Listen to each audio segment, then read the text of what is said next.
கர்த்தராகிய இயேசு கிறிஸ்துவின் நாமத்தினாலே உங்கள் யாவரையும் வாழ்த்துகிறேன். நாம் இன்றைக்கு தியானிக்கும் வசனம் 1 சாமுவேல் 15ஆம் அதிகாரம் 22ஆம் வசனம். அதற்கு சாமுவேல், கர்த்தருடைய சத்தத்திற்கு கீழ்ப்படுகிறதை பார்க்கிலும் சர்வாங்க தகனங்களும் பலிகளும் கர்த்தருக்கு பிரியமாயிருக்குமோ? பலியை பார்க்கிலும் கீழ்ப்படிதலும் ஆட்டுக்கடாக்களின் நினத்தை பார்க்கிலும் செவி கொடுத்தலும் உத்தமம். என கண்பார்ந்தவர்களே, இன்று நாம் கேட்க போகும் தேவனுடைய வார்த்தை நம் வாழ்க்கையை மாற்றக்கூடிய ஒரு ஆழமான சத்தியம் நிறைந்த வார்த்தை தான் இந்த வார்த்தை. அதாவது கீழ்ப்படிதல் பலியை விட சிறந்தது இல்லை. இந்த வசனம் ஒரு சாதாரண வசனம் கிடையாது. தேவன் நம்மிடமிருந்து எதிர்பார்க்கும் அவருடைய ஒரு குரலாக தான் இந்த வசனத்தை நாம் பார்க்க வேண்டும். அதாவது ஒரு காலத்தில் சவுல் என்ற ஒரு ராஜா இருந்தார். தேவன் அவனுக்கு ஒரு சில கட்டளைகளை கொடுத்திருந்தார். நான் சொல்வதை, கர்த்தர் சொல்வதை முழுமையாக செய்ய வேண்டும் என்று சவுலிடம் சொல்லியிருந்தார். ஆனால் சவுலோ தேவனுடைய வார்த்தையை முழுமையாக கேட்கவில்லை.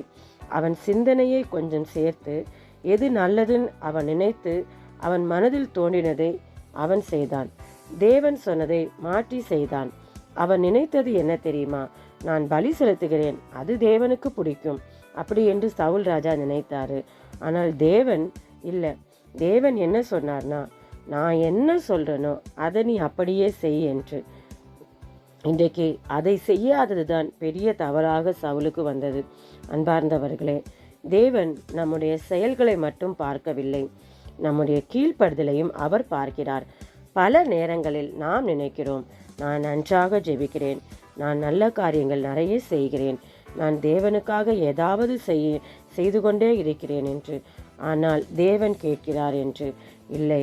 தேவன் என்ன சொல்கிறார் என்றால், நீ என் சத்தத்தை கேட்கிறாயா, என் சத்தத்திற்கு செவி கொடுக்கிறாயா என்று தான் நம்மை பார்த்து கேட்கிறார். இன்னொரு உண்மை என்னவென்றால், நம்ம பாதி கீழ்ப்படுகிறோம், முழுமையான கீழ்ப்படுதல் இல்லை.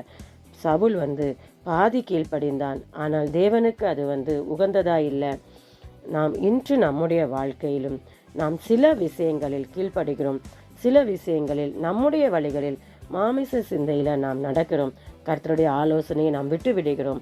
ஆனால் தேவன் விரும்புவது எது என்றால் முழு கீழ்ப்படிதல், முழு விசுவாசம், அவர் மேல் முழு நம்பிக்கையாக நாம் இருக்கும்போது தான் நாம் தேவனை மகிழ்விக்கிறோம்.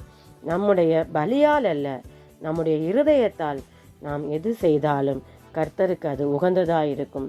அது கீழ்ப்படுதல் இல்லை என்றால், இப்போ நாம் எந்த காரியம் செய்தாலும் அதில் ஒரு கீழ்ப்படுதல் இல்லை என்றால் அது தேவனுக்கு பிரியமில்லாததாக இருக்கும். இன்று நாம்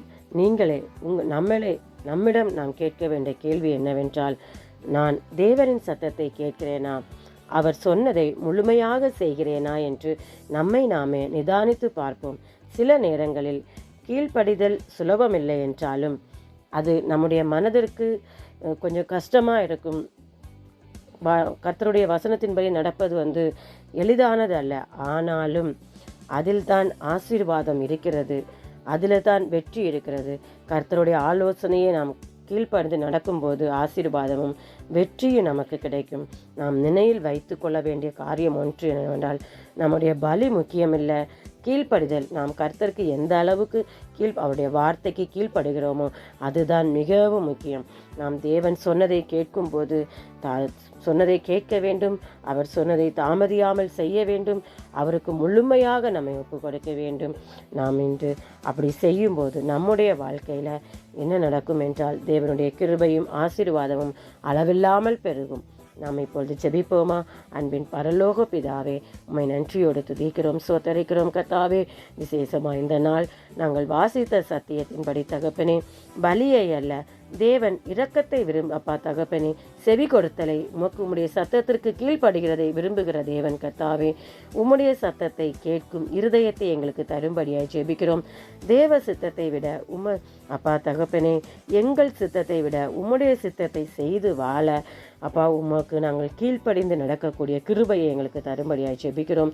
தேவரீர் அப்படிப்பட்ட இருதயத்தையும், அப்படிப்பட்ட பக்குவத்தையும், அப்படிப்பட்ட சிந்தைகளையும், அதே விசுவாசத்தையும் எங்களுக்கு தரும்படியாய் உம்முடைய நாமத்திலே கேட்கிறோம். கர்த்தராகிய இயேசு கிறிஸ்துவின் நாமத்திலே ஜெபிக்கிறோம் நல்ல பிதாவே, ஆமேன். கர்த்தர் உங்களை ஆசீர்வதிப்பாராக.